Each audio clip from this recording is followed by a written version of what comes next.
Hal itu disampaikan Kepala Dinas Tanaman Pangan dan Hortikultura Kabupaten Maluku Tengah, Arsyad Slamet, yang dikonfirmasi Kamis kemarin.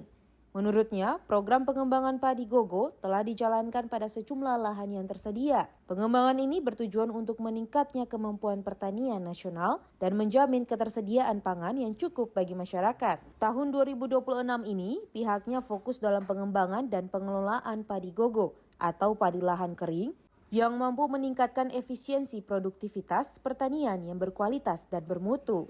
7 kecamatan menjadi tujuan pengembangan padi gogo, yakni Kecamatan Banda, Tehoru, Teluti, Kecamatan TNS, Amahei, Teluk Elpa Putih, dan Kecamatan Seram Utara Barat. Dijelaskan padi gogo berbeda dengan padi lainnya, sebab proses tanamnya mudah, hanya butuh pengelolaan lahan dan tidak memerlukan irigasi pada umumnya. Kecamatan yang kita tuju yaitu Kecamatan Banda, Kecamatan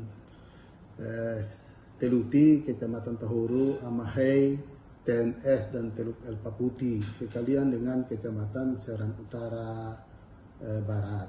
Untuk Kecamatan Seram Utara Timur Seti dan Kobi, program kita ada 4.000 hektar untuk pengembangan padi sawah. Dari Masohi, Maluku Tengah, Fatahila Sia melaporkan.